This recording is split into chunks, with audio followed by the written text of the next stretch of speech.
Hello guys, it's Michael here from Mixing Mango and welcome to this video. So today I thought I'd talk a bit about the D&D tracker, which is a new update that Jagex brought out on the 5th of November, and also I'm going to talk about the new BTS video 78, which is about the Rise of the Six, which is looking absolutely insane. So first I'm going to look at the D&D tracker. I think this is a really cool update. Basically it's a tab in your minigames part, and you can basically favorite D&D trackers, and it'll basically tell you when these different D&Ds are, and that's kind of really helpful because otherwise you have to look them up, or sometimes you don't know when they are, and it's just really useful, especially things like warbands and sinkholes, which I do. Well, sinkholes is quite obvious, but warbands I don't know normally when it is, so I have to look it up online. So it's really cool just to have a tracker on Runescape which I can check. It's also cool when I can do other things as well. I don't use D&Ds that often, but it is really it's a good update, I think, because Jagex actually needs something like this, and people have obviously been requesting it a lot, and it is really awesome. So this is actually me on my RuneScape account, as you can see here, and this is actually the mini games. This is the D&D's part. And at the moment I have favorited Troll Invasion, I think. No, I haven't done that. Oh no, I know when that comes out. I've favorited Warbands and I believe Troll Invasion. I thought I did. That's weird. Anyway, yeah, so I've done those two, which is really awesome. And yeah, it's just a really cool update, I think. I don't really know what else to say about it. It's just a really awesome update. You can see all the different D&Ds and when they start, and it just makes it a lot easier, and it's a lot more user friendly, and I think is a really cool implementation to the RS3. So the next thing I wanted to talk about, which was the main part of the video, was the BTS video. The recent BTS 78 Rise of the Six. Now this gave us a bit more information about Rise of the Six. It didn't give us tons of information. It didn't really say anything about what the bosses can do really, like the different abilities. But basically, it was summed up. It was a Runefest. It was from the Runefest Gaming Center, I think is what they called it. Basically, there is going to be obviously these new Rise of the Six. You have to use a 4-man team. I'm not sure whether it's 4 maximum. I'm pretty sure it's 4 minimum. I'm not sure whether it's 4 maximum, because you basically have to go down a well to the south or north of the Old Barrows area, and you get a token from running the Old Barrows course to use, and that's how you get down the well. And then you step on these stepping stones, and all 4 go into these 2 separate rooms. So you'll split your team half and half. So there'll be 2 people in one room, 2 people in another room, and you just have to kill the Barrows brothers. I'm not sure how it works completely.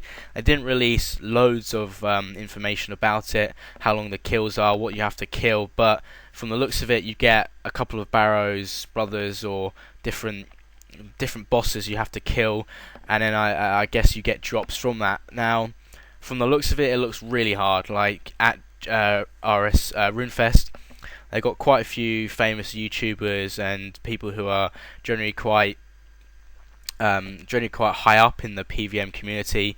Musty was on there, Dardan, Kieran, Eknock, I think his name is. There was a couple of others as well, and they all failed it. And even Chris L and his team of mods actually failed the run. So it does look insanely hard. Probably a bit like Virago was on that release date. That was really hard as well. But it does look really, really interesting, and I like the idea that it's a smaller team boss, but it's still really difficult. Like Virago, you can use as many people as you like, but it's cool that you can only have a maximum number, maybe, if it does have a maximum number of 4. That would be really, really awesome. And also the fact that they are bringing out the new 90 gear, so it will be 90 melee gear. So obviously they brought out Serenic already and Tectonic, and I guess the new melee gear will work like those two as well. There'll be some sort of form of energies which you create or buy to make the 90 melee gear. I will be trying to get my hands on a set of the new 90 melee gear. I can't remember what it's called, but he did say it in the video. It does look insane. It's got this really cool, like, kind of skull on the chest, and that's also on the shields as well. But it just looked really awesome. It looks a bit like black. like the new after the graphic update, the new black armor. So that's really awesome. But it does look really cool.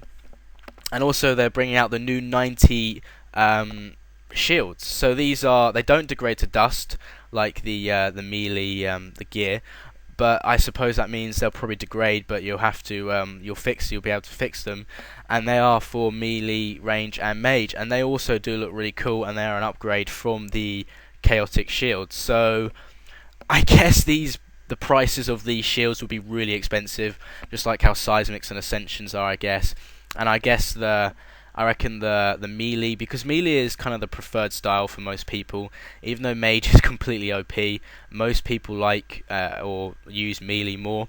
So I'm thinking the melee armor is going to be quite expensive for quite a while. It won't crash as hard as Tectonic has, and hopefully the shields will be really awesome. And really useful at stuff like soloing Nex, and useful at Virago and other bosses as well, because we don't really need shields that much at the moment. So maybe this boss will incorporate having to use shields or something, because we don't really need shields that much at bosses at the moment. It is kind of just for heals and using barricade every now and then. So that's really awesome. A really interesting note was Mod Chris L actually said, this is a boss about you have to have really good coordination. Now, at other bosses, you can kind of just AFK some of it and just kind of chill for most of it and just let the rest of the team carry you. He said that because it's such a small, like there aren't many players, there's only 2 players per side.